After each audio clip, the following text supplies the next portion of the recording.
बेहद की परम परम परम महाशांति है। बापू जी के आज के विशेष संदेश में बापू जी कहते हैं कि बच्चे, अब आपका बाप प्रत्यक्ष रूप में आपकी संभाल करने आ गया है, इसलिए निश्चिंत हो जाओ। किसी भी बात में क्या क्यों मत करो, चाहे तन है चाहे मन है, इसे सतोप्रधान बनाने के लिए इसकी सफाई आवश्यक है। और जब सफाई होगी तो कूड़ा तो निकलेगा ही, अर्थात तन की बीमारी कूड़े के रूप में, मन की कमजोरी कूड़े के रूप में, वो किसी न किसी रूप में बाहर आएगी। और इसी में आपका 100% कल्याण समाया हुआ है। यह समय केवल आपके कल्याण के निमित्त है। 100% बाप पर निश्चय रख स्वयं का परिवर्तन करना है, तभी हम विश्व परिवर्तन कर पाएंगे। बस बाप पर 100% निश्चय रखना है। धैर्यता की बहुत आवश्यकता है। महसूस करना है हमेशा कि मैं लाइट हूँ और मेरे चारों तरफ लाइट ही लाइट है, बस और कुछ नहीं है। जैसा कि माँ वाणियों में बोलती हैं कि हम प्रकाश का फरिश्ता बन जाएं, वही हमारा अव्यक्त स्वरूप है।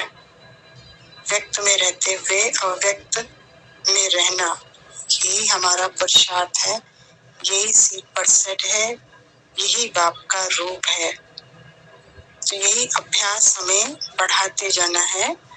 आगे बोला बापू जी ने कि बस जब कोई चीज खराब हो जाती है तो उसे दोबारा उपयोग काम में लेने के लिए, लायक बनाने के लिए एक प्रक्रिया से गुजारना पड़ता है, ताकि वह फिर से उपयोग के योग्य बन सके। इसी प्रकार इस समय पांचों तत्व और इनके बीच रहने वाली आप आत्माएं तमो प्रधान हो चुकी थी बोल रहे हैं। जब तक हम बाप से नहीं मिले थे, जब तक हम ज्ञान को नहीं समझे थे, जब तक हमारा अपना खुद का परिचय हमें नहीं पता था, बाप का परिचय हमें नहीं पता था, तब तक हम सब आत्माएं क्या थे?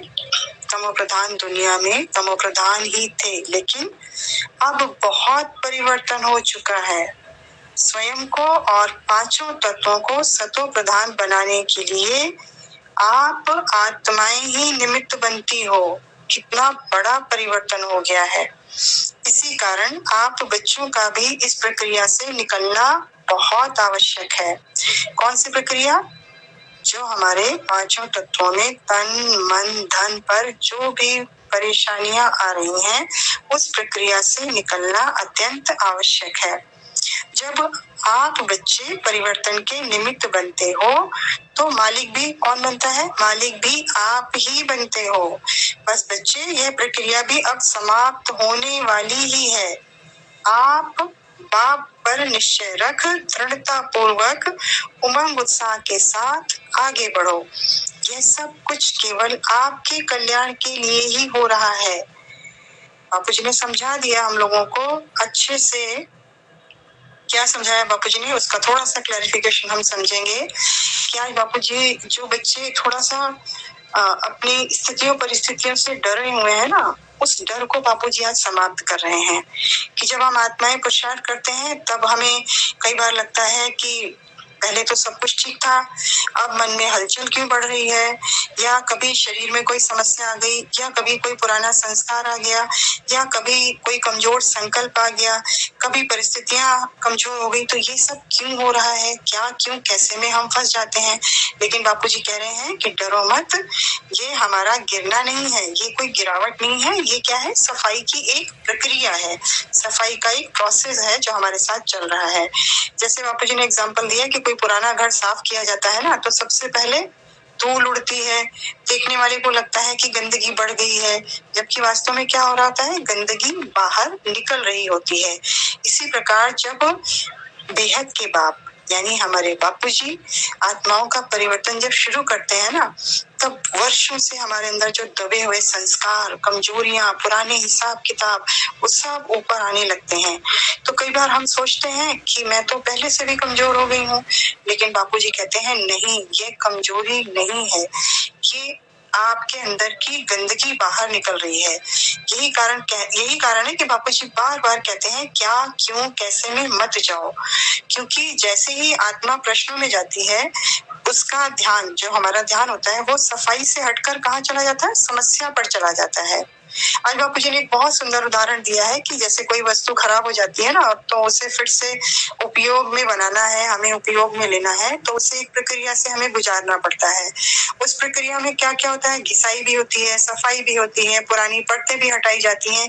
इसी प्रकार जो हमारा तन है, मन है और पांचों तत्वों से बनी ये पूरी जो व्यवस्था है, ये भी परिवर्तन की प्रक्रिया से गुजर रही है, परिवर्तन के प्रोसेस से गुजर रही है। इसलिए यदि बीच में कुछ असुविधा हमें अनुभव हो, तो हमें उसको अंत नहीं समझना, बल्कि परिवर्तन का संकेत समझना है कि ये सब परिवर्तन हो रहा है।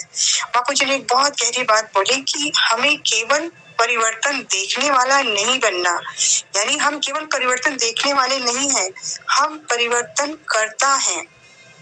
यानी बाप जो हमको बदल नहीं रहे, सिर्फ हमारा परिवर्तन नहीं कर रहे, बल्कि हमको उस कार्य का निमित्त बना रहे हैं जिससे आगे विश्व परिवर्तन होना है। इसलिए ये समय जो साधारण नहीं है, ये समय यदि हम आत्माएं अभी छोटी छोटी परिस्थितियों में घबरा गए, शिकायत करने लगे या अपने पुरुषार्थ पर ही संदेह करने लगे, तो हम स्वयं ही अपनी गति को धीमा कर देंगे। इसलिए बापूजी चाहते हैं कि इस समय आत्मा एक ही अभ्यास बढ़ाए।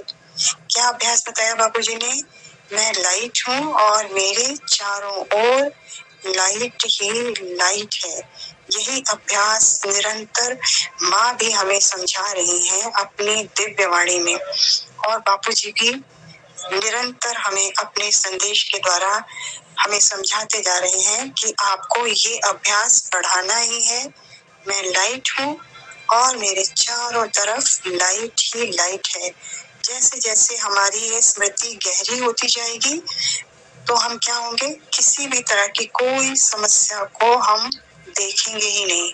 हम किसको देख रहे हैं इस समय? हम अपने मूल स्वरूप को देख रहे हैं, और जहाँ पर मूल स्वरूप की स्मृति है, हम किसको देख रहे हैं इस समय? हम अपने मूल स्वरूप को देख रहे हैं, और जहाँ पर मूल स्वरूप की स्मृति है, वहाँ पर किसी भी तरह की समस्या, वहाँ किसी भी तरह का भय टिक ही नहीं सकता।